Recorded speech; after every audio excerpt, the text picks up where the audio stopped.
Assalamu alaikum everyone, this is Mohamed talking about the positions of the letter ضاد. ضبع, مضمار, فرض,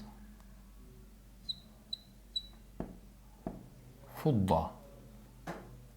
In the beginning, it comes connected from the left. In the middle, it comes connected from both sides. At the end, it could be either not connected or connected.